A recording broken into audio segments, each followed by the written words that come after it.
क्या हुआ रे? हाँ,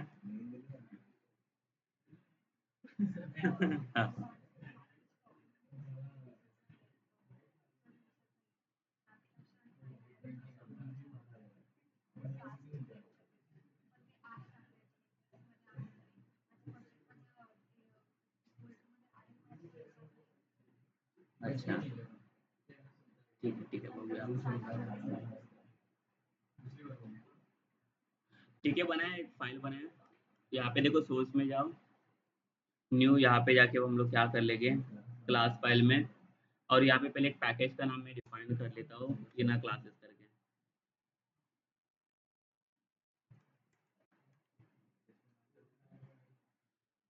इनर क्लासेस कोई भी दे दो नाम। और क्लास का नाम कौन सा देखिए, अभी पहला कौन सा क्लास है अपना, ये पहला कौन सा क्लास है, मेंबर। मेंबर इनर क्लास ना, इसका नाम मैं रख लेता हूँ मेंबर इनर क्लास।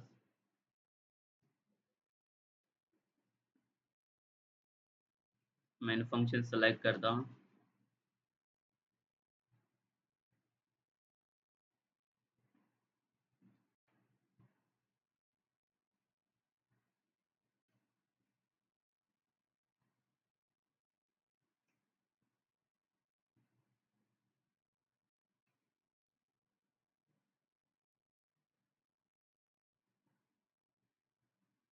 ठीक है,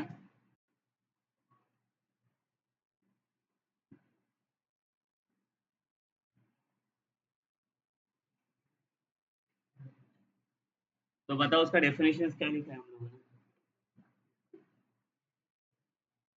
created inside class but outside method ना। तो कैसे होगा बताओ मुझे, अभी ये तो एक क्लास है बराबर, तो उसने क्या बोला आपको और एक क्लास बनाना है, बट वो क्लास कहाँ पे होना चाहिए, क्लास के इनसाइड होना चाहिए ना।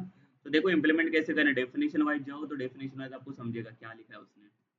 क्लास के अंदर चाहिए, बट क्लास के अंदर का जो मेथड रहेगा उसके आउटसाइड होना चाहिए, ऐसे बोला है ना उसने मेथड इसके अंदर। अगर समझो यहाँ पे कोई इसका मेथड है, कंसिडर करो कि ये मेथड है, तो हमारे जो इनर क्लास बनेगा ये मेथड के अंदर बनेगा या ये मेथड के बाहर बनेगा। मेथड के बाहर बनना चाहिए ना, आउटसाइड, बिकॉज मेथड के अंदर कौन सा रहेगा, इनसाइड मेथड कौन सा बोला है क्लास बनाने के लिए उसने, लोकल वाला कि एनोनिमस। लोकल ना, लोकल में क्या डिफाइन किया उसने, मेथड के अंदर आपको क्लास बनाना है, बट मेंबर इन क्लास में क्या बोला उसने, क्लास के इनसाइड बट मेथड के आउटसाइड होना चाहिए। ठीक है, तो अभी फिलहाल के लिए ये मेथड की मुझे जरूरत नहीं है, मैं इनर क्लास बना देता हूँ। देखो यहाँ पे क्लास के अंदर हुआ और यहाँ पे मैं क्या बनाने जा रहा हूँ, क्लास, नेस्टेड है ना क्लास। तो क्लास का नाम समझो मैंने क्या दिया यहाँ पे, इनर क्लास। देखो क्लास है तो क्लास के अंदर मेथड भी आएगा, चलो एक मेथड बना लेते हैं।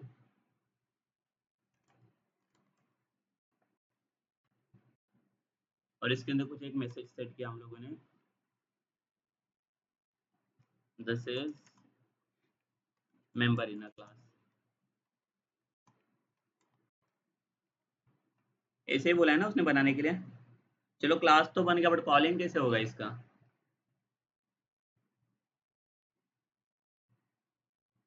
ऑब्जेक्ट किसका बनाओगे आप इसमें। बताओ ऑब्जेक्ट के लिए क्या करना पड़ेगा हमें।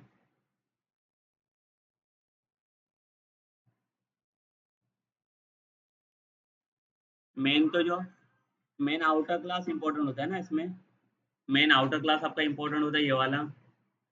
जब तक ये आपको एक्सेस नहीं देगा, देखो अगर इस पे मेथड को मुझे अगर एक्सेस करना है तो उसके लिए किसकी परमिशन लगेगी मुझे, आउटर क्लास ना। बिकॉज ये क्लास डायरेक्टली एक्सेस नहीं हो सकता, इसका ऑब्जेक्ट आप डायरेक्टली नहीं बना सकते, ये क्लास किसके अंदर आ रहे हैं, आउटर क्लास के अंदर आ रहे हैं। तो हम लोग क्या करेंगे, पहले किसका ऑब्जेक्ट बनाएंगे, इसका आउटर क्लास का। तो उसका क्लास का ऑब्जेक्ट कैसे बना देंगे, देखो हम लोग, क्लास का नाम क्या है, मेंबर इनर क्लास ना। इसका ऑब्जेक्ट बनाया था O B J is equals to new.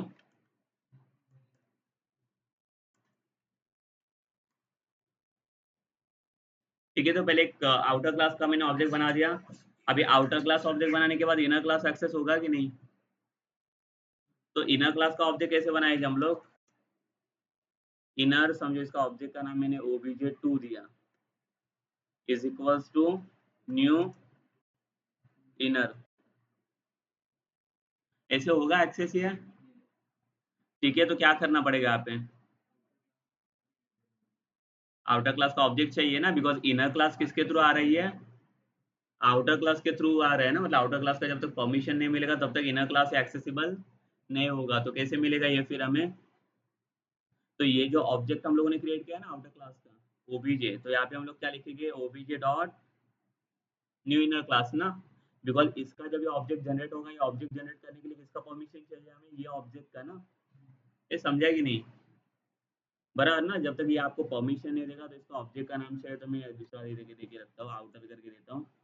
और ये कौन सा है मेरा? इनर। ठीक है, तो मैं किसका परमिशन ले रहा हूँ यहाँ पे? आउटर ऑब्जेक्ट का। ठीक है, मतलब उसके थ्रू हमें परमिशन दे देगा, तो अभी देखो इनर क्लास के थ्रू मैं क्या कर सकता हूँ? मेथड को कॉल कर सकता हूँ। इनर डॉट क्या आएगा यहाँ पे? कौन से मेथड को कॉल करना है हमें? डिस्प्ले। ये समझा ये? इजी है, देखो एकदम इम्प्लीमेंटेशन। देखो इसको रन करके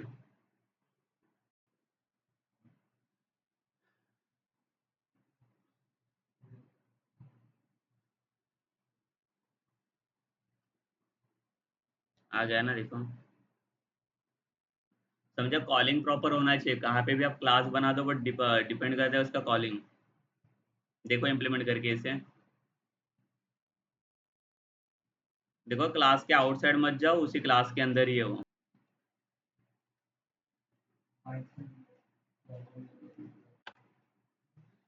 देखो एनोनिमस मतलब क्या होता है? उसको नो नेम क्लास हम लोग बोलते हैं, इसमें नाम डिफाइन नहीं होना चाहिए। तो आपको ऐसा कुछ करना पड़ेगा, आपका इनर क्लास ऐसे होना चाहिए जहाँ पे आपका क्लास का नाम डिफाइन नहीं होना चाहिए। जैसे क्या कर सकते हैं? अभी यहाँ पे एनोनिमस इनर क्लास जो है ये आउटर क्लास हो गया ना आपका, तो इसका ऑब्जेक्ट आपको बनाना पड़ता है, बट अभी यहाँ पे ऐसा कुछ करना पड़ेगा जहाँ पे इसका ऑब्जेक्ट हमें नहीं बनाने की जरूरत पड़नी चाहिए। तो हम लोग ऐसा कुछ कर सकते हैं, अगर यहाँ पे ये जो मेरा मेन फंक्शन है इसके अंदर अगर मैं क्लास को पास कर लूँ तो मेन फंक्शन करते क्या पता है ना? मेन फंक्शन किस में पास होता है? आपका जेवीएम में पास होता है। तो जेवीएम डिसाइड करेगा ना कि कौन सा क्लास डिफाइन करना है, वो तो हम लोग क्लास का नाम डिफाइन नहीं करेंगे, वो जेवीएम डिसाइड करेगा जब भी कंपाइल लाइक प्रोग्राम आपका कंपाइल होगा तब। तो एनोनिमस बनाने के लिए देखो क्लास डिफाइन नहीं करना है, तो उसके लिए क्या करना पड़ता है? एब्स्ट्रैक्ट क्लास यूज करना पड़ेगा आपको, बिकॉज एब्स्ट्रैक्ट क्लास का भी ऑब्जेक्ट बनाते नहीं है ना हम लोग। बनता है कि नहीं ऑब्जेक्ट एब्स्ट्रैक्ट क्लास का? नहीं बनता है ना। अगर नॉर्मल क्लास बनाओगे तो उसका ऑब्जेक्ट आपको बनाना पड़ेगा। तो एब्स्ट्रैक्ट क्लास कैसे बनाते हैं बताओ? एक क्लास बना देते, क्लास का नाम मैंने रखा आउटर।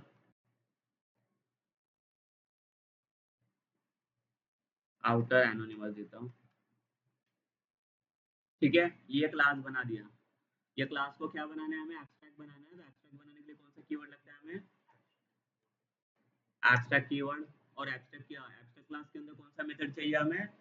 एब्स्ट्रैक्ट मेथड ना, एब्स्ट्रैक्ट के अलावा दूसरा कोई नॉन एब्स्ट्रैक्ट मेथड ये अलाउ नहीं करेगा। नॉन एब्स्ट्रैक्ट मेथड अलाउ करेगा, बट उसके लिए उसने क्या बोला था? वो मेथड को आपको डिफाइन करना पड़ता है, डिक्लेयर करना पड़ता है। एब्स्ट्रैक्ट क्लास के अंदर आप नॉन एब्स्ट्रैक्ट मेथड बना सकते हो ना। अगर एब्स्ट्रैक्ट मेथड बनाते हो तो उसको डिक्लेयर करना पड़ेगा, बट अगर नॉन एब्स्ट्रैक्ट मेथड रहेगा तो उसको डिफाइन करना पड़ता है, उसको आप डिक्लेयर नहीं कर सकते।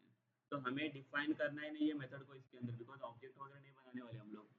ठीक है, तो मेथड डिक्लेयर करना है तो क्या करना पड़ेगा? देखो एक मेथड बना लेता हूँ, वॉइड डिस्प्ले करके। ठीक है, ये चलेगा, ये तो नॉन एब्स्ट्रैक्ट हो गया ना मेथड। इसे कौन सा मेथड चाहिए? एब्स्ट्रैक्ट चाहिए, तो एब्स्ट्रैक्ट बनाने के लिए कौन सा कीवर्ड चाहिए हमें फिर से? तो ये हो गया एब्स्ट्रैक्ट मेथड। तो बताओ अभी इसको, ये मेथड को मुझे अगर ये क्लास के थ्रू एक्सेस करना है, वो भी विदाउट नाम, तो कैसे एक्सेस करेंगे हम लोग इसे फिर?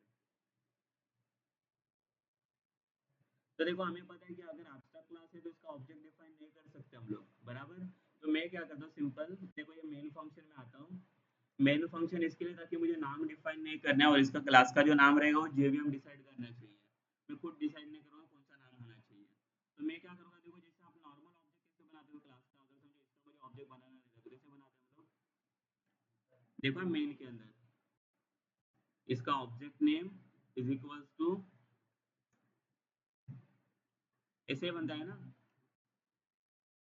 अगर मैं यहाँ पे सेमीकोलन दूंगा तो क्या होगा, यहाँ पे ऑब्जेक्ट बन जाएगा ना इसका।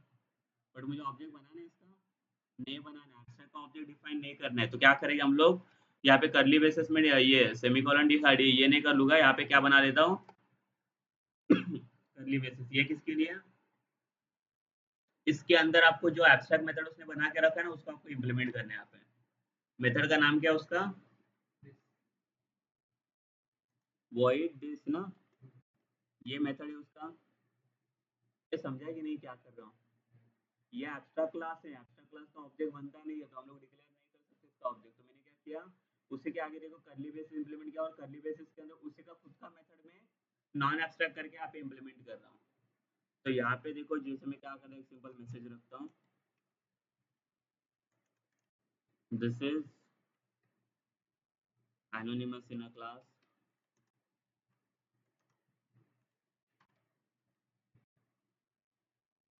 ठीक है। और ये जो करली ब्रेसेस दिख रहा है ना, ये जो क्लास ने डिफाइन किया है आउटर एनोनिमस ने, इसको आपको क्या करना है, यहाँ पे सेमीकोलन देना है, और सेमीकोलन के बाद इसका कॉलिंग आएगा। तो ऑब्जेक्ट क्या बना है इसका, ओबीजे ना, जो उसने डिफाइन करके रखा है यहाँ पे, ओबीजे डॉट मेथड नाम क्या है इसका। ये तो यहाँ पे कोई भी क्लास मैंने डिफाइन किया है, देखो ये भी क्लास डिफाइन नहीं है, ये कंपाइलर डिसाइड करेगा कि कौन सा क्लास बनाना है इसे। ना मैंने इसका ऑब्जेक्ट बनाया, किसी का ऑब्जेक्ट बनाया, और दिख रहा है आपको, ऑब्जेक्ट किसी का नहीं बनाया मैंने, इसीलिए सिर्फ क्या किया, उसका खुद का मेथड जो था एब्स्ट्रैक्ट, उसको इसने यहाँ पे आके इम्प्लीमेंट किया है। आया समझ में कि नहीं एनोनिमस वाला। इसमें देखो कोई भी दूसरा क्लास डिफाइन नहीं, मेन फंक्शन के अंदर इसके लिए बनाया था ताकि जेवीएम प्रोसेस होता ही है, तो जेवीएम वो डिसाइड करता है कि कौन से क्लास का ऑब्जेक्ट डिफाइन होना चाहिए, और हम लोग डिसाइड नहीं करेंगे बिकॉज वो एनोनिमस है, नो नेम क्लास, उसका नाम ही नो नेम है, ठीक है। इसके लिए उसका नाम हम लोग डिफाइन नहीं कर सकते। अगर ये एनोनिमस नहीं होता था तो हम लोग को क्या करना पड़ता था, इसका आपको ऑब्जेक्ट बनाना पड़ता था ना, बिकॉज ये आउटर क्लास है आपका। तो देखो यहाँ पे किसी का भी ऑब्जेक्ट नहीं है, ये भी ऑब्जेक्ट आ रहा है, वो भी एब्स्ट्रैक्ट का है जो डायरेक्टली मैंने इंप्लीमेंट करने के लिए लिया हुआ है, वो भी डिक्लेयर ऑब्जेक्ट नहीं है कोई भी, ठीक है। तो हम लोग नहीं बोल सकते कि यहाँ पे जो क्लास आ रही है एनोनिमस आउटर एनोनिमस आ रहा है, कि ये वाला आपका आउटर एनोनिमस इनर क्लास आ रहा है, इनर वाला, ठीक है। ये जेवीएम डिसाइड करेगा कि उसको कौन सा क्लास यहाँ पे डिफाइन करना है, हम लोग यहाँ पे क्लास का नाम डिफाइन नहीं कर सकते एनोनिमस के अंदर। देखो इसको इम्प्लीमेंट करके एनोनिमस को,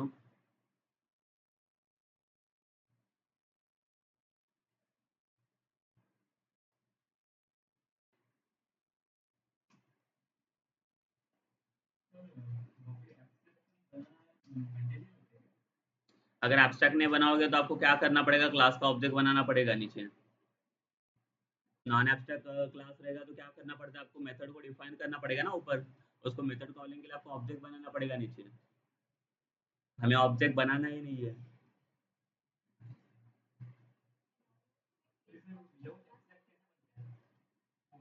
हाँ, विदाउट एब्स्ट्रैक्ट बनेगा ही नहीं, एनोनिमस नहीं बनेगा विदाउट, विदाउट एब्स्ट्रैक्ट नहीं बनेगा। उसका डेफिनेशन देखो क्या लिखा है हम लोगों ने एनोनिमस इन क्लास में।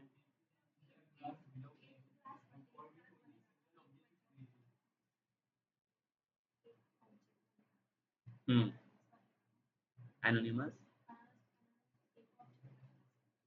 हाँ, बट ये ऑब्जेक्ट इसका डिफाइन नहीं है, डायरेक्टली इम्प्लीमेंट किया है इसने ये ऑब्जेक्ट को, तो ऑब्जेक्ट भी नहीं इसका बन रहा है ये कुछ भी, ये ऑब्जेक्ट डिफाइन नहीं होगा इसका, ये सिर्फ इसने मेथड को इम्प्लीमेंट किया है कॉलिंग के लिए। तो यहाँ पे ना ये वाला क्लास डिफाइन है, ना ये वाला क्लास डिफाइन है, कोई भी क्लास डिफाइन नहीं है यहाँ पे। हाँ,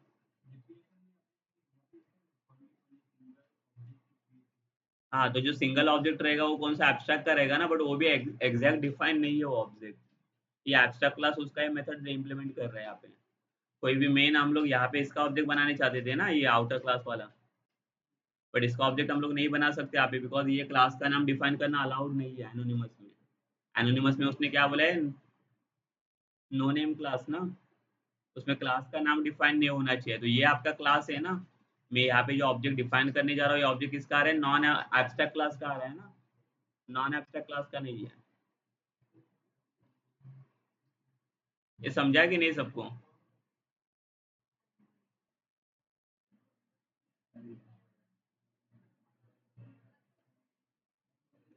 ठीक है, न्यू क्लास का नाम दिया लोकल इनर ना।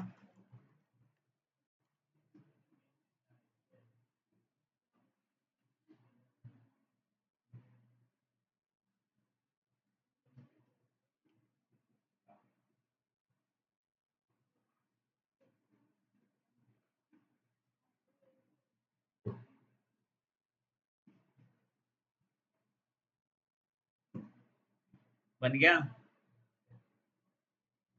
ठीक है, तो अभी क्या करना पड़ेगा इसमें बताओ, उसका क्या डेफिनेशन बोल रहा है local inner class? Create class inside method, मतलब अब ये जो आपको क्लास क्रिएट करने को कहाँ पे जाना चाहिए, क्लास के आउटसाइड होना चाहिए, बट मेथड के अंदर होना चाहिए ना, मेथड के आउटसाइड नहीं होगा ये। तो क्या करना पड़ेगा, ये क्लास का पहले कुछ कुछ तो मेथड बनाना पड़ेगा हमें, बराबर ना। चलो का मेथड बना दिया पब्लिक वॉइड आउटर मेथड।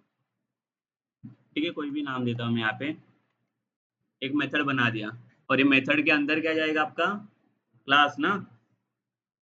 ये समझ रहा है ना, डेफिनेशन वाइज देखो क्या बोल रहा है वो। तो एक मेथड बनाया और मेथड के अंदर हमें क्लास चाहिए अभी यहाँ पे।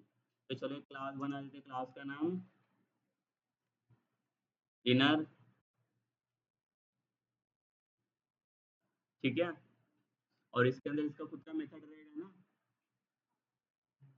हाँ, तो ये क्लास का मेथड रहेगा ना, हम लोग मेथड के अंदर ही है अभी, बराबर ना। मेथड के अंदर क्लास है, तो क्लास के अंदर इसका क्लास का खुद का मेथड रहेगा ना, कुछ इम्प्लीमेंट करने के लिए। इसका मेथड बनाए थे पब्लिक वॉइड, इसका नाम दिया इनर मेथड। इसके अंदर और एक क्लास बनाएंगे, बना सकते हैं ना। ठीक है, बट नहीं बनाने, जाने दो, वो ज़्यादा हो जाएगा।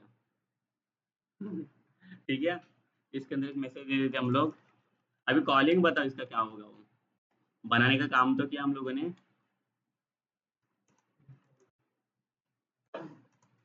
लोकल इनर क्लास, बताओ क्या होगा कॉलिंग, अभी इसका कैसे करेंगे कॉलिंग। आउटर क्लास का ऑब्जेक्ट बना के, बट क्लास के अंदर नहीं है ना, ये मेथड के अंदर है, समझा। चलो यहाँ पे आके समझो मैंने क्या किया, आउटर क्लास का ऑब्जेक्ट बना दिया, बिकॉज उसी के अंदर है ना आपका। उसका आउटर क्लास का नाम क्या है मेरा, लोकल इनर क्लास। इसका ऑब्जेक्ट समझो बना दिया न्यू।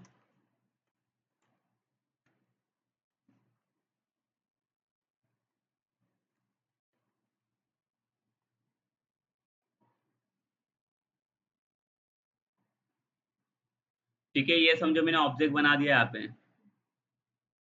उसके बाद क्या होगा,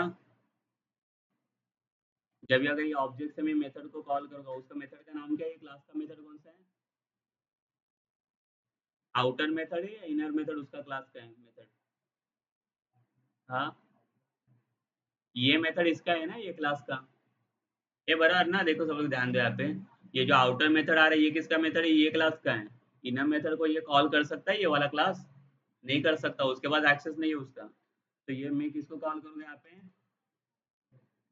आउटर मेथड को। बट इनर मेथड कैसे आएगा फिर, आउटर तो आगे, आउटर के अंदर डायरेक्ट तो जाएगा नहीं वो, इसको भी कुछ करना पड़ेगा ना अभी। तो देखो इसका जहाँ पे क्लास क्लोज हो रहा है ना, यहाँ तक क्लास क्लोज हो रहा है ना इसका, इनर क्लास का, उसी के नीचे उसका ऑब्जेक्ट बना के दे दो, इनर का आयन करके बना दिया इज इक्वल टू न्यू।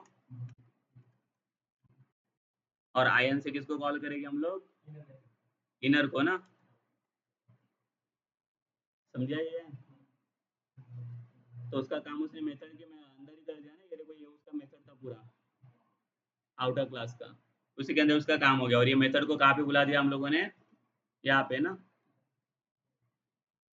समझा ये। इसको बोलते लोकल इनर क्लास। देखो कितने सारे क्लास बना के रखे इन्होंने।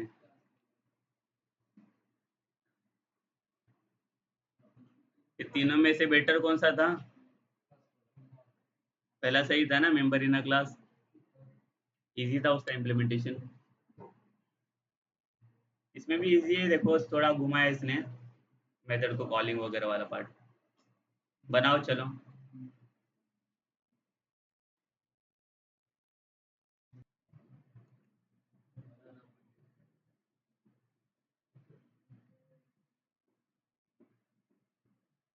क्या नाम देंगे इसका? Static inner class. उसका क्या डेफिनेशन है देखो।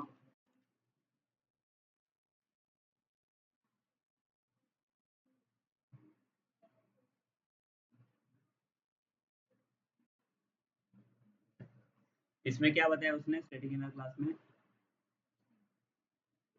डेफिनेशन बताओ क्या है। तो क्लास के अंदर ही बनाना है ये क्लास को आपको, स्टैटिक क्लास को। स्टैटिक मेंबर एक्सेस कर सकते हैं बट मेथड को बोला है कुछ उसने? सिर्फ स्टैटिक मेंबर के बारे में बोला है ना। ठीक है, तो मैं मेथड बना सकता हूँ ना नॉन स्टैटिक वाला मेथड उसके अंदर। हाँ। ठीक है चलो एक क्लास बनाए थे, क्लास का नाम क्या दिया? इनर। पर ना क्लास के इनसाइड क्लास रहेगा, तो यहाँ पे क्लास के अंदर मैं दूसरा क्लास बना रहा हूँ और इसके अंदर मेथड चाहिए, बट ये क्लास नॉन स्टैटिक नहीं चाहिए, उसको कौन सा क्लास चाहिए? स्टैटिक क्लास ना। इसको क्या करना पड़ेगा? स्टैटिक बनाना पड़ेगा यूजिंग स्टैटिक कीवर्ड। तो क्लास देखो स्टैटिक हो गया अभी। और इसके अंदर मेथड जो रहेगा देखो मैंने क्या हुआ, मेथड नॉन स्टैटिक भी ले सकते हैं ना, बिकॉज उसने नॉन स्टैटिक का कुछ दिया नहीं है, उसने सिर्फ क्या बोला है अगर डेटा मेंबर एक्सेस करने हैं, तो वो स्टैटिक ही होना चाहिए। डेटा मेंबर मतलब पता है ना किसको बोलते? डेटा मेंबर वेरिएबल्स को, जो वेरिएबल आप एक्सेस करते हो।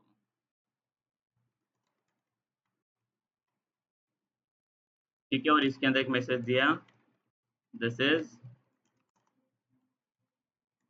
स्टैटिक इनर क्लास, बराबर ना। कॉलिंग बता इसका क्या होगा। अभी स्टैटिक मेथड भी रहता है तो आपको पता है ना कि स्टैटिक ऑब्जेक्ट बनाने की जरूरत नहीं पड़ती आपको। तो ये तो स्टैटिक क्लास है, फिर इसका क्या होगा? ये ऑब्जेक्ट क्रिएट करेगा, ऑब्जेक्ट क्रिएट होगा स्टैटिक क्लास का। फिर डायरेक्टली स्टैटिक क्लास किससे एक्सेस करता है? डायरेक्टली क्लास के नाम से एक्सेस होता है ना उसका। उसने लिखा भी है देखो लास्ट पॉइंट में, it can be directly accessed by outer class name ना। तो अगर इसे एक्सेस करना है तो हमें किसके थ्रू एक्सेस करना पड़ेगा? आउटर क्लास के नाम से एक्सेस करना पड़ेगा उसे। तो कैसे होगा बताओ, क्या कैसे एक्सेस करेगा? ऑब्जेक्ट कैसे बनेगा इसका? तो आउटर क्लास क्या है इसमें आपका? इसका ही ऑब्जेक्ट चाहिए ना आपको, ये स्टैटिक क्लास नहीं है, नॉन स्टैटिक है। और इसके थ्रू उसने क्या बोला आपको? इनर क्लास को एक्सेस करने के लिए, तो डॉट दे दो यहाँ पे। और इनर क्लास का नाम क्या है आपका? इनर ना। उसके क्लास के थ्रू इसने एक्सेस करने के लिए बोला, आउटर क्लास के थ्रू। इसका ऑब्जेक्ट बना देता हूँ O B J is equals to new, इसका इसका ना स्टैटिक इनर क्लास डॉट कौन डिफाइन हो रहा है इसमें? इनर ना।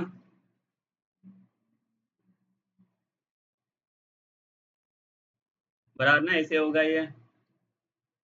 तो इसका ऑब्जेक्ट जो डिफाइन होगा, मतलब इनर क्लास का ऑब्जेक्ट तो बनता नहीं है, वो डायरेक्टली क्लास के नाम से पहचाना जाता है। तो इसका क्लास जो एक्सेस होगा वो किसके थ्रू एक्सेस हो रहा है? ये आउटर क्लास के ऑब्जेक्ट के थ्रू। ठीक है, मतलब आउटर क्लास के थ्रू एक्सेस होगा ये।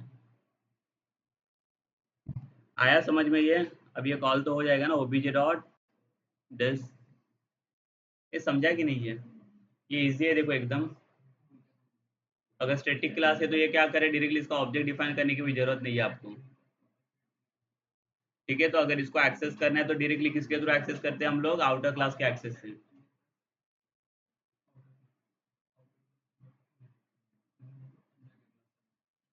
देखो इसको इम्प्लीमेंट कर लो स्टैटिक क्लास को।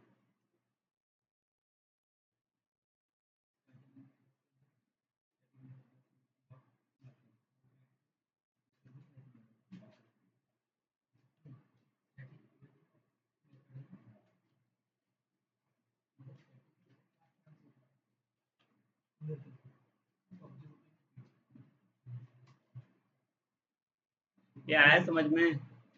देखो इनर क्लास को ऑब्जेक्ट बनाने की जरूरत नहीं पड़ी, बिकॉज स्टैटिक क्लास है वो।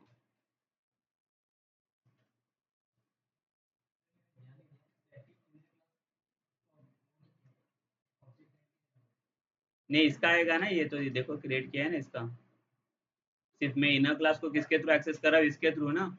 इसका अलग से ऑब्जेक्ट नहीं बनेगा बिकॉज ये स्टैटिक क्लास है। तो इसने क्या बोला, अगर इसको एक्सेस करना है तो इसके क्लास के थ्रू एक्सेस करना पड़ेगा, तो डॉट से मैंने उसको एक्सेस किया, तो ये जो ऑब्जेक्ट बन रहा है इसका ही बन रहा है, आउटर क्लास का।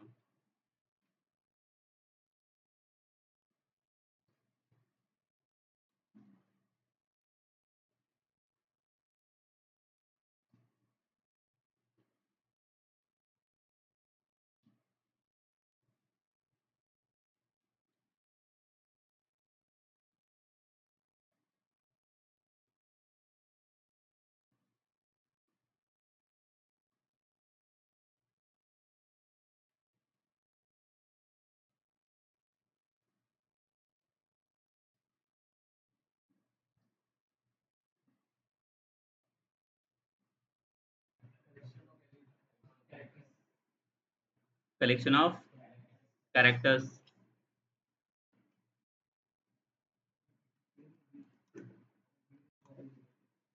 और सेट ऑफ कैरेक्टर्स भी बोल सकते हैं ना हम लोग। स्ट्रिंग कैसे बनाते बताए ना सबको। स्ट्रिंग, इसका ऑब्जेक्ट, सॉरी वेरिएबल नेम, और यहाँ पे जब को डिफाइन करना है वो, ये तो आपका नॉर्मल स्ट्रिंग हो जाता है बराबर। बट स्ट्रिंग मुझे बताओ, स्ट्रिंग म्यूटेबल होते हैं इम्यूटेबल होते हैं? इम्यूटेबल, क्या होता है डिफरेंस म्यूटेबल एंड इम्यूटेबल में?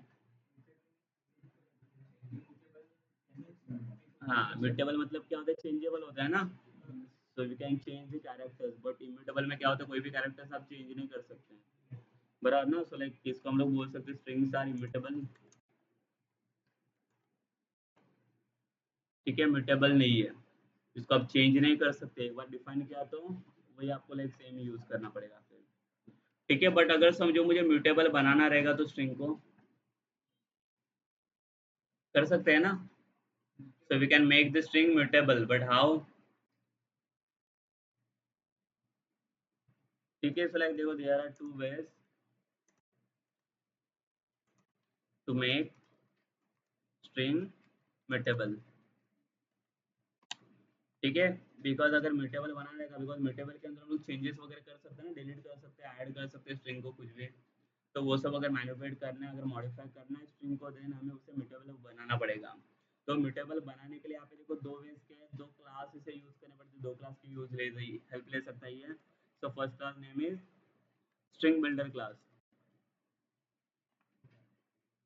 और सेकंड क्लास है यहाँ पे string buffer.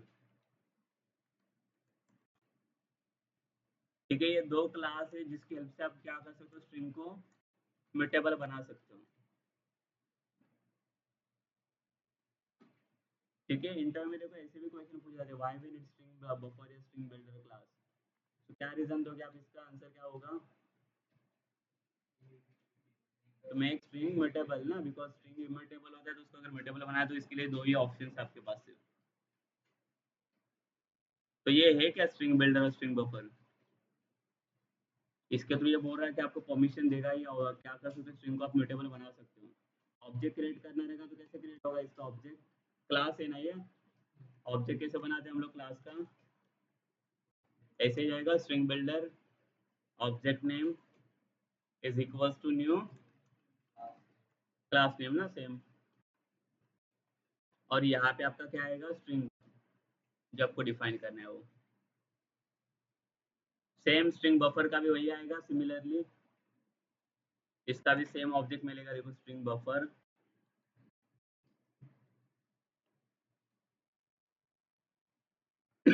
New string buffer ना,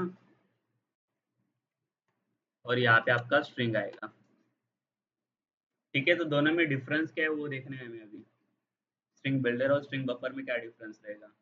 तो चलो एक नोट लिखो, difference between string builder and string buffer.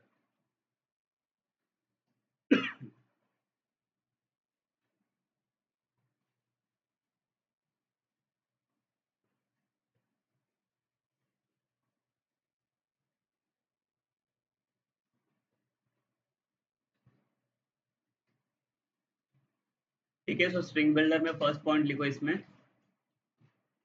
String builder is a non synchronized class. string builder is a non-synchronized cyclical. It is non-synchronized. That is non-thread safe. That is not thread safe.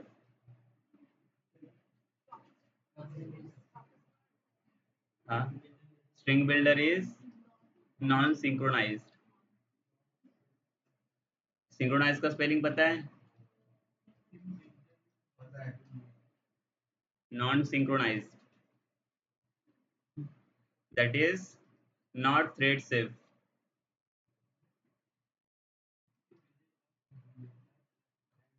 That is not thread safe. Thread safety नहीं होता इसके अंदर. इसका मतलब क्या है? Thread safety नहीं है मतलब थ्रेड सेफ होना मतलब क्या होता है? थ्रेड सेफ का भी होता है जब एट ए टाइम सिर्फ सिंगल प्रोसेस काम करता है ना. हम लोगों ने मल्टी थ्रेडिंग में देखा. मल्टी थ्रेडिंग में क्या हो रहा था? Multiple process at a time काम कर रहे थे, बट वो भी साइमल्टेनियसली. अगर साइमल्टेनियसली काम कर रहा है इसका मतलब क्या है? थ्रेड सेफ्टी नहीं है वहाँ पे. अगर एट ए टाइम सिर्फ एक ही मेथड कॉल होता है, मतलब एक ही प्रोसेस अगर काम करे, इसका मतलब थ्रेड सेफ्टी है वहाँ पे. अब इसमें कैसे इंटरप्शन भी आ सकते हैं ना, दोनों अगर साइमल्टेनियसली चलेंगे तो. कभी कभी कोई इनकम्प्लीट प्रोसेस भी हो सकता है, कोई कोई कंप्लीट भी हो सकता है, उसका गारंटी नहीं दे सकती है. उसको नॉन सिंक्रोनाइज बोलते हैं हम लोग. नॉन सिंक्रोनाइज मतलब समझा? At a time, sorry, non synchronize मतलब क्या होना चाहिए? मोर देन वन प्रोसेस अगर काम करता है एट ए टाइम पे, तो उसको नॉन सिंक्रोनाइज बोलते हैं, जिसको नॉट थ्रेड सेफ्टी बोलते हैं. अगर थ्रेड सेफ्टी रहेगा तो उसमें एट ए टाइम कितने प्रोसेस चलेंगे? सिर्फ सिंगल, एक ही प्रोसेस चलेगा, एक से ज़्यादा प्रोसेस उसमें चलता नहीं है. तो थ्रेड सेफ्टी कौन सा रहेगा? String buffer. ठीक है, तो स्ट्रिंग बफर में लिख कर रखो. स्ट्रिंग बफर इज, अरे यार इसको कंप्लीट कर लो पहले. इसमें क्या लिखा? String builder is non synchronize ना, that is not thread safe. It means, उसका मीनिंग भी लिख के रखो वहाँ पे. It means two threads can call the methods. It means two threads can call the methods simultaneously.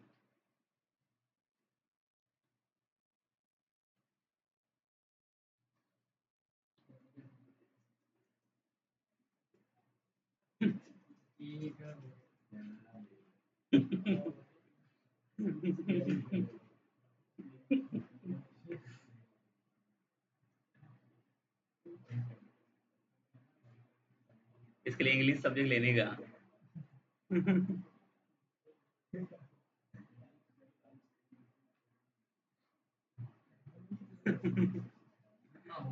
लिखा. हाँ, स्ट्रिंग बफर में लिखो पॉइंट. स्ट्रिंग बफर में क्या लिखोगे? String buffer is a synchronize class. सिर्फ सिंक्रोनाइज लिखो. String buffer is a synchronize. तो सिंक्रोनाइज मतलब क्या होगा? दैट इज थ्रेड सेफ ना, थ्रेड सेफ्टी है.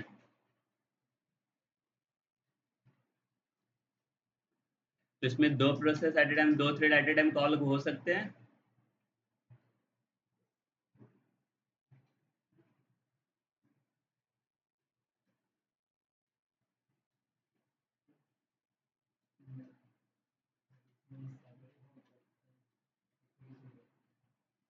जिसमें दो thread at a time call हो सकते हैं, नहीं कर सकते ना, तो इसमें क्या लिखोगे? It means two threads cannot call the method simultaneously. ठीक है, मतलब एट ए टाइम सिर्फ सिंगल थ्रेड ही चलना चाहिए वहाँ पे, एक से ज्यादा थ्रेड आप काम नहीं कर सकते वहाँ पे.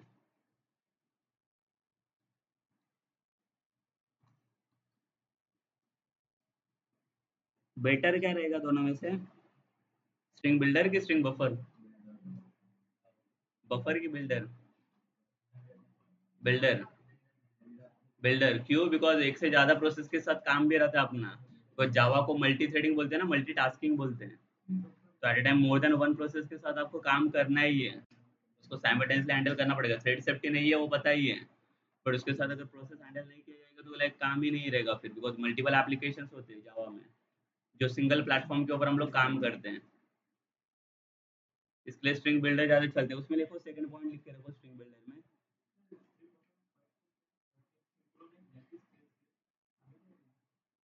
Same, it means it cannot call two methods ना साइमल्टेनियसली.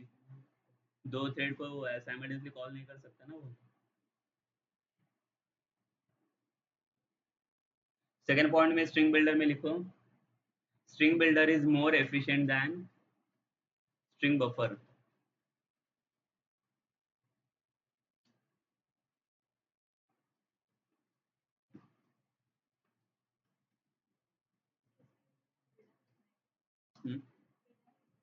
स्ट्रिंग बिल्डर में, हाँ, second point, string builder is more efficient then string buffer. तो स्ट्रिंग बफर में क्या आएगा पॉइंट? लेस एफिशिएंट ना।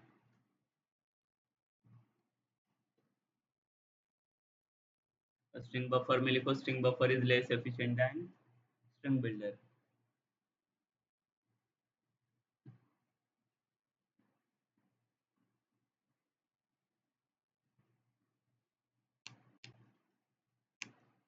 डन, दोनों भी लिखा, बफर और बिल्डर के अंदर पॉइंट लिखा, 2 पॉइंट। थर्ड पॉइंट लिखो बिल्डर में, हाँ, string builder was introduced in string builder was introduced in Java 1.5।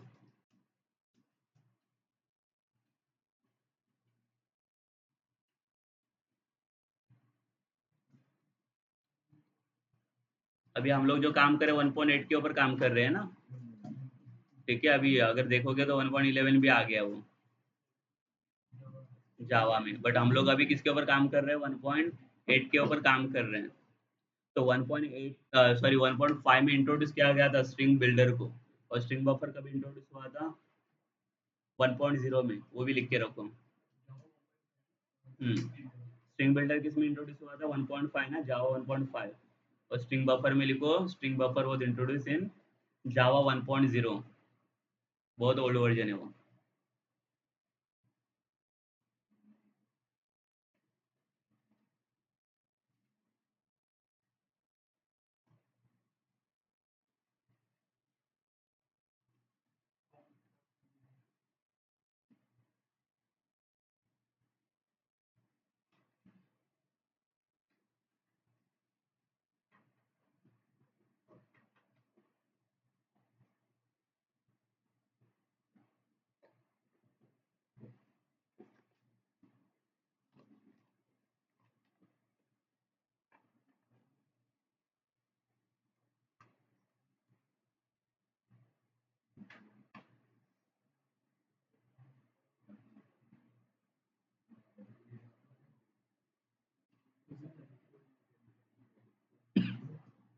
ठीक है, देखते हैं इम्प्लीमेंटेशन इसका। फिर पहले हम लोग किसको इम्प्लीमेंट करेंगे? स्ट्रिंग को इम्प्लीमेंट कर लेते हैं, जो इम्यूटेबल वाला है। उसके बाद म्यूटेबल के पास आते हैं हम लोग इम्प्लीमेंटेशन के लिए। ठीक है, तो क्या करेंगे? क्लास बना दो। किसके अंदर बनाओगे? चलो इसी के अंदर, सोर्स के अंदर एक नया पैकेज स्ट्रिंग हैंडलिंग करके बना देता है। यहाँ पे पैकेज का नाम दिया यहाँ पे स्ट्रिंग हैंडलिंग।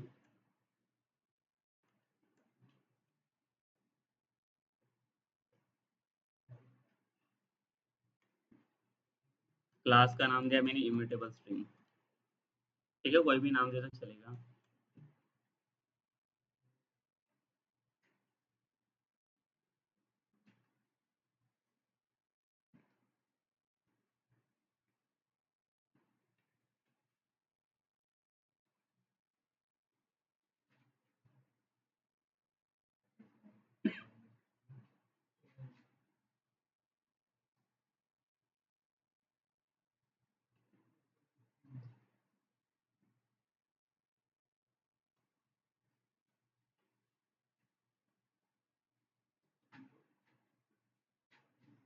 ठीक है, तो स्ट्रिंग के अंदर कुछ मेथड्स लिख के रखो, स्ट्रिंग मेथड्स करके लिखो नीचे पहले, और उसको हमें इम्प्लीमेंट करना है। यहाँ पे लिखो स्ट्रिंग मेथड्स। स्ट्रिंग के ऊपर देखो क्या क्या मेथड्स आप परफॉर्म कर सकते हो जो इम्यूटेबल है।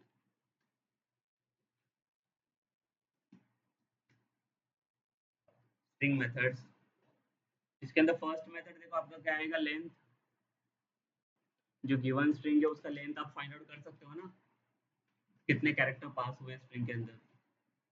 तो उसके लिए कौन सा मेथड यूज करेंगे हम लोग? Length method.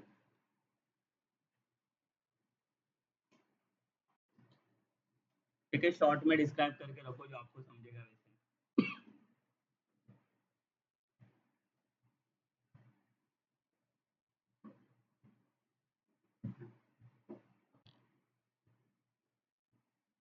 ठीक है, सेकंड मेथड है इसके अंदर देखो, टू लोअर केस एंड एक टू अपर केस है, ये किसके लिए काम आएगा बताओ? अपर केस में कन्वर्ट करना है तो इसके हेल्प से कर सकते हैं ना। अगर लोअर केस वाला स्ट्रिंग रहेगा तो उसको हम लोग किस में कन्वर्ट करेंगे, अपर केस में या लोअर केस में? अपर केस ना, लोअर रहेगा तो अपर में जाएगा और अपर रहेगा तो लोअर में हम लोग कन्वर्ट कर सकते हैं। और देखो क्या क्या मेथड है इसमें।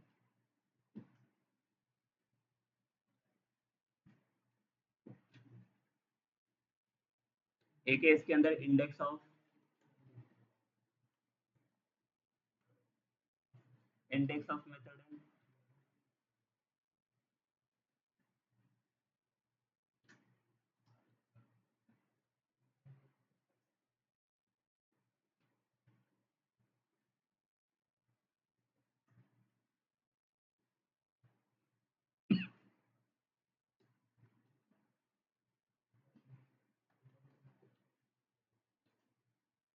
इंडेक्स ऑफ क्या करेगा यहाँ पे, पर्टिकुलर कैरेक्टर का इंडेक्स फाइंड आउट करके देगा ना कि कौन से पोजीशंस पे है वो कैरेक्टर फाइंड आउट हो रहा है। So you can find the positions now, or you can find the index of given like specific characters. Next देखो उसी के अंदर लास्ट इंडेक्स ऑफ, ये किसके लिए काम आएगा लास्ट इंडेक्स ऑफ? एक सिंगल स्ट्रिंग के अंदर कभी कैरेक्टर डुप्लीकेट भी आते हैं ना, मतलब डबल डबल रिपीट भी होते हैं।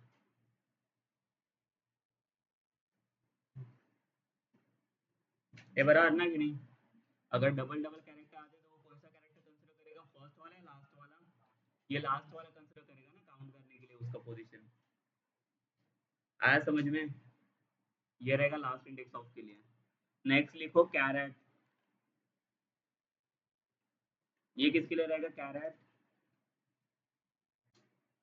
कैरेट ये उसके अपोजिट है, इंडेक्स ऑफ के अपोजिट। इंडेक्स ऑफ क्या कर रहे हैं, कैरेक्टर का इंडेक्स फाइंड आउट करके दे रहे हैं ना, और ये क्या करेगा, इंडेक्स का कैरेक्टर फाइंड आउट करेगा। अगर तो इसको हमें क्या करना पड़ेगा, इंडेक्स देना पड़ेगा ना प्रोवाइड करके, तो पर्टिकुलर इंडेक्स पे कौन सा कैरेक्टर आता है वो फाइंड आउट करके देगा हमें। कैरेट, कैरेट यही है। हाँ, कैरेट इंडेक्स का कैरेक्टर देगा ना आपको। अगर आपने इंडेक्स दिया 1 करके तो फर्स्ट इंडेक्स के पोजीशन पे कौन सा कैरेक्टर है वो फाइंड आउट करके देगा आपको कैरेट। और इंडेक्स ऑफ में क्या कर रहा है, कैरेक्टर का इंडेक्स दे रहा है ना, अपोजिट है देखो दोनों।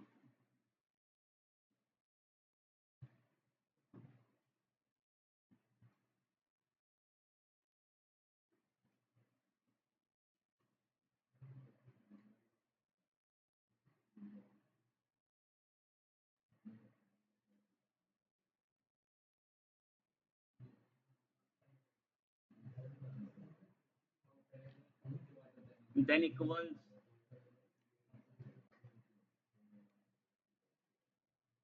इक्वल्स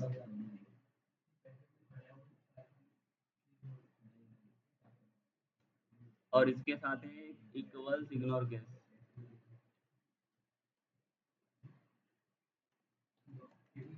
इक्वल्स का काम क्या होता है, जहाँ पे आप डबल इक्वल्स टू यूज करते हो, डबल इक्वल्स टू की जगह पे आप डायरेक्टली इक्वल्स करके फंक्शन यूज कर सकते हो। पता है ना डबल इक्वल्स टू किसके लिए होता है, कंपैरिजन के लिए होता है। जो वैल्यू आप कंपेयर कर, जैसे ए इक्वल्स टू बी लिखा रहेगा तो मैं कैसे लिखूंगा उसको, ए डॉट इक्वल्स बी ना, तो इक्वल्स डायरेक्टली फंक्शन है, डायरेक्ट आप इक्वल्स टू का कंपैरिजन दे सकते हो। और इक्वल्स इग्नोर केस किसके लिए रहेगा, equals ignore case, case matter नहीं करेगा ना, कभी कभी लोअर केस भी हो सकता है अपर केस भी हो सकता है, बट कैरेक्टर सिर्फ सेम होना चाहिए, स्ट्रिंग स्ट्रिंग सेम होना चाहिए, कैरेक्टर अपर और लोअर केस रहेगा वो मैटर नहीं करेगा इसमें। उसके लिए क्या आएगा, equals ignore case, same equality check करेगा वो भी।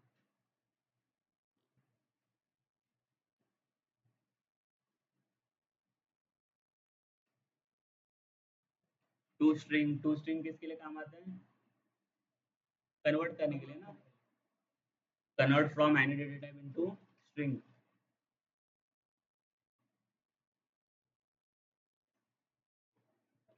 ठीक है, तो कोई भी टाइप का डेटा रहेगा, जैसे इंट हो, फ्लोट हो, या कोई भी टाइप का डेटा हो, उसको आप स्ट्रिंग में कन्वर्ट कर सकते हो।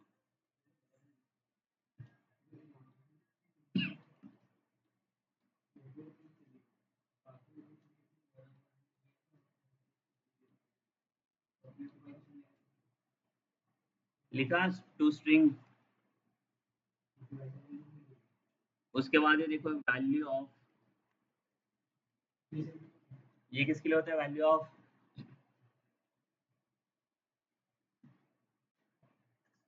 वैल्यू ऑफ क्या करता है? ये भी सेम स्ट्रिंग के लिए कंडक्ट किया जाता है, स्ट्रिंग वैल्यूज के लिए। जो टू स्ट्रिंग का फंक्शनलिटी है ना, इसका भी सेम फंक्शनलिटी होता है वैल्यू ऑफ का। दोनों सेम वर्क करते हैं। अगर कोई भी टाइप का डेटा रहेगा, उसको स्ट्रिंग में ये करने के लिए, कास्टिंग करने के लिए वैल्यू ऑफ भी। ठीक है, सिमिलर लिख के रखो डिफरेंस उनका दोनों का।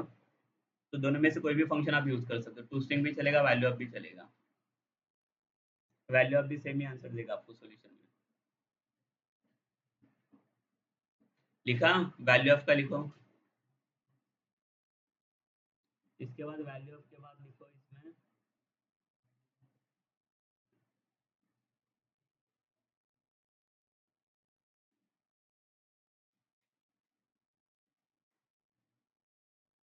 रिप्लेस।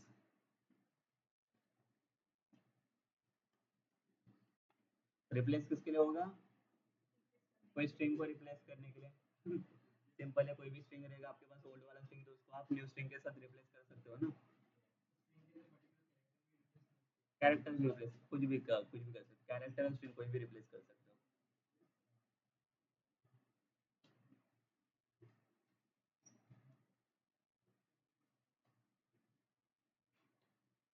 ठीक है,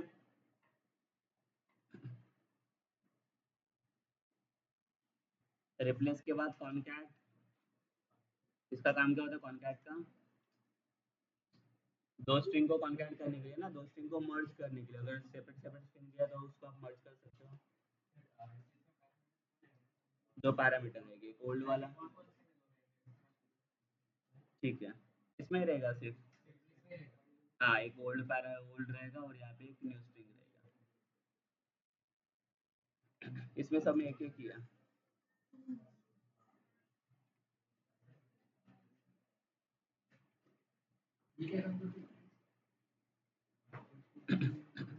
ये लिखा कॉनकैट वाला। इक्वल्स, डबल इक्वल्स होगा कंपेयर करने के लिए। एक ट्रिम करके है, ट्रिम। ट्रिम किसके लिए होता है? हाँ, बट ये कौन सा, क्या कट करने के लिए? स्पेसेस ना। और कौन से स्पेसेस? वाइट स्पेसेस ना। वाइट स्पेसेस कौन से होते हैं? फ्रंट में और एक लास्ट में जो स्पेसेस होते हो, मिडल वाला स्पेस नहीं कट करेगा वो, ट्रिम करके देगा।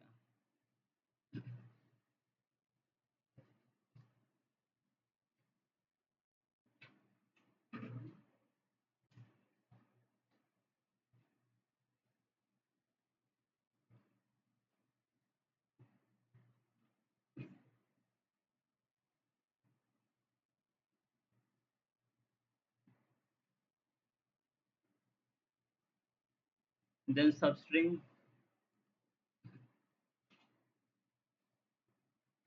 ये सब स्ट्रिंग किसके लिए होते हैं? अलाइसिंग का, इसके लिए करने के लिए, क्या बोलते हैं उसको, ब्रेक करने के लिए ना, कैरेक्टर्स को ब्रेक करने के लिए, तो ब्रेक द कैरेक्टर्स। स्लाइसिंग बोलते हैं ना, स्लाइसिंग। स्लाइस करने का काम करता है ये। तो आपको सारे कैरेक्टर डिस्प्ले नहीं करने, उसमें से कोई स्पेसिफिक कैरेक्टर चाहिए तो हम लोग स्लाइसिंग कर सकते हैं। जो पाइथन में था शायद ना, पाइथन में स्लाइसिंग आता है। तो सिमिलर स्लाइसिंग हम लोग सबस्ट्रिंग के फंक्शन से कर सकते हैं जावा में।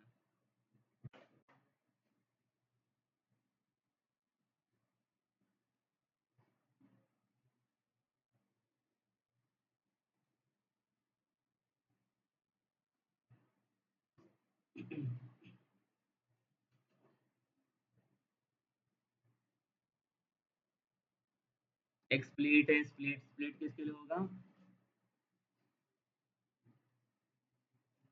स्प्लिट का काम क्या होता है? डिवाइड करना है ना। स्ट्रिंग को डिवाइड करने का काम